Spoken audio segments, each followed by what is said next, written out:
At a recent CIPD Festival of Work, Professor Cary Cooper said that those doing the recruitment and hiring will have to start promoting and recruiting people for their emotional intelligence, not just the technical ability. So it seems to me this sounds sensible, as those with good EQ, emotional quotient, will be able to recognize and support team members who may, say, feel isolated through remote working. But is this sound thinking for the new normal? Fortunately, I was able to revisit New York, virtually of course, and put these questions to the renowned global recruitment expert, George McGehrin, CEO of the McGehrin Group. Thanks for letting me revisit you, George. Malcolm, it's terrific to come back twice. I'm honored for the second invitation, so thank you for that. Yeah, it's great, and I hope we'll do it a lot more. Now, yes. But you're not in New York today. I've just made a mistake. You're actually in Washington, aren't you? I am. So I'm in DC. I'm in DC. To change up some of the monotony. Obviously, we were in this COVID-19 thing where and I've been working out of an office, but it was nice to. I'm one of these types that I like to travel sometimes for business, just to, it does break up the monotony. Yeah, but I've been in Washington DC since Monday, so I'll be here till tomorrow. You had mentioned that you've been here a bunch of times. Great city, and very nice people, and so just it's the remote world that we live in is amazing, right? So and if you don't, I'll tell a story. If you don't mind, before we started filming, I was trying to do this video, Zoom with the phone, and I wasn't too successful. So I appreciate your patience with me trying to figure the other part out. No problem. I only went to Washington to see what color the White House was. But in my opening piece, I've mentioned the likely trend to assessing the emotional intelligence of candidates over technical skills. Do you agree with that thinking? Well, I think it's a broad term, right? So you've got there's I think a very big factor, and you hear this over and over. It comes down to culture fit, right? So, but culture fit, could deal with a lot of different things: composure, compassion, empathy, being able to think on your feet, not getting triggered, right? I think, and the other thing is obviously the problem solving, right? But I think you're seeing that over and over and over. And you bring up a great point before when we were talking. With this whole remote workforce, I think that the idea of hiring people that are emotionally able to, be intelligent, in terms of how they operate, how they process their day, how they organize their day, how they deal with other team members who are also remote. I think it will be a big part going from 2020 for the next 10 years, as we see just the trend of companies deciding to do the work from home model, which you'll see very soon with Google. I don't know if you had seen in the news, Google had just said all of their employees can work from home until 2021 and until July. And I think you'll see other companies will follow, but you need to hire and have people on the team that can process and emotionally deal with an out of office experience, right? And I think that's going to be more important than ever. So it's a great topic to talk about today. Yeah. So how does the McGehrin Group help its clients identify those emotionally intelligent candidates? Well, I think, and I know that there's a lot of organizations out there that they do a lot of testing. I might be a little old school with that, but I think there's certain personality traits that just by dealing with somebody, right? Do they show up on time? How do they handle constructive criticism, right? Are they showing up prepared? And we kind of assess all of that. And with the clients that we deal with, we make sure that they know, besides the technical fit, right? Does the person do the job? I'm very transparent with my clients, the organizations, and letting them know sort of the soft things about, right? How was Malcolm to deal with, during my couple of calls with him, right? Or how was, when I met him, was he nervous? Was he composed? Was he friendly?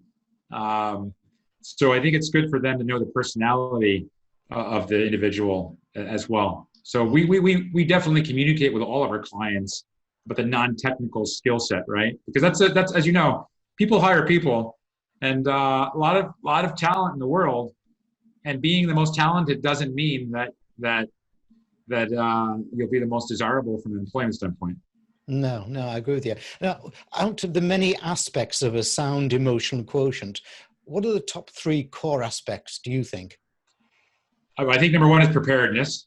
Okay. I think and then I'm talking about, so we're dealing with individuals that are making from $300,000 a year to 4 to 5 million, right? Yeah. And just thinking about common denominators, the first thing is preparedness, right? Yeah.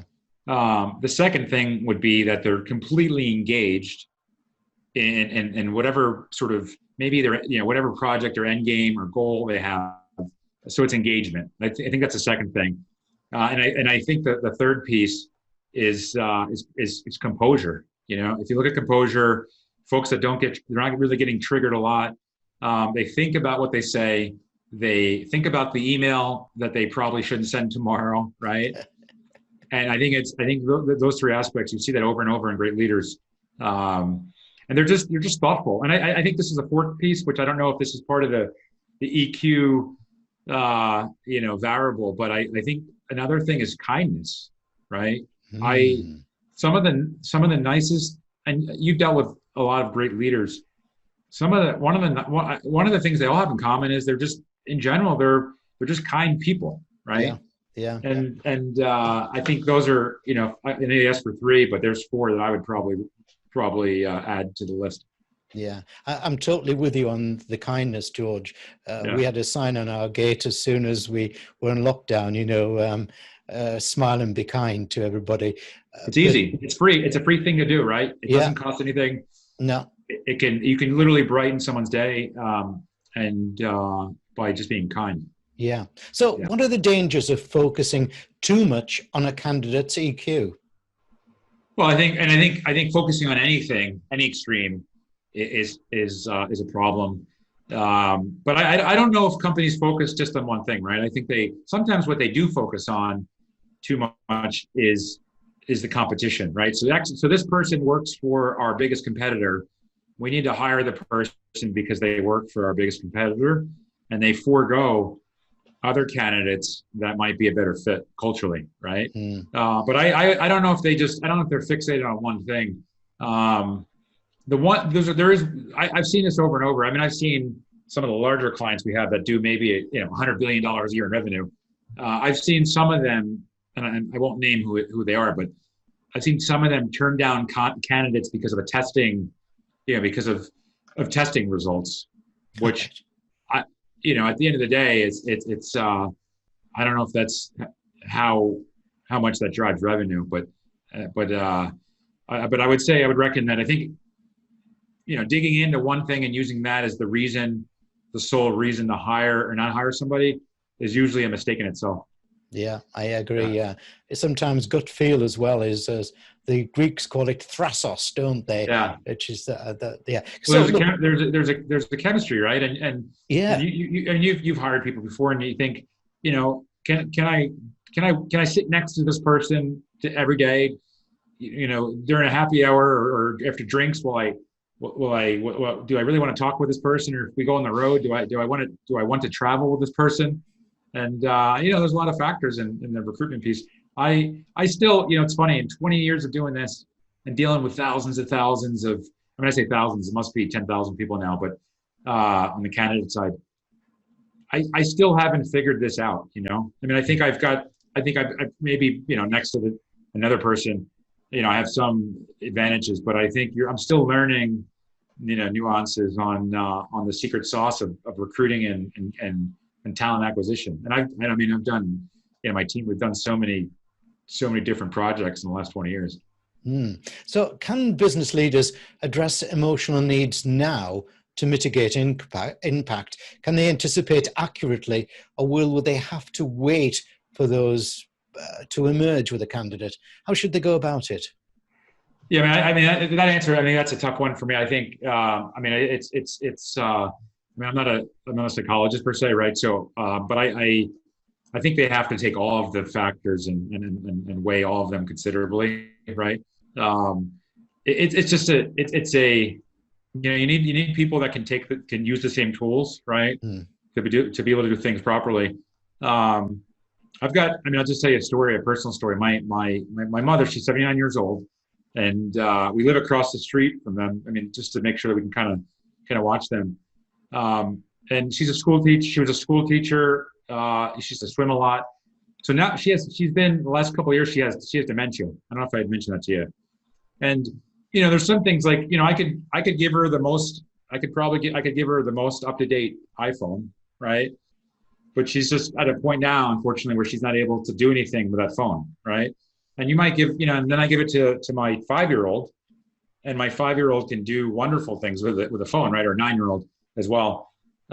So I think, you know, when you're hiring talent, you have to see how people use the same tools, right? And some people, they're just not at a moment of their life where maybe it's stress, maybe it's from a bad marriage, or maybe it's from a former business partner. Something's going on in their life, right? Where they're bringing these scars, even though talented, you know, they're just not able to handle certain tools. So I would say that the EQ question that you're bringing up has a lot to do with the tools and the exact organization and the fit, right? So, you know, I think, and I can recruit, you know, CEOs, but if you said, hey, go find me a football star, you know, I'd have a difficult time probably, right?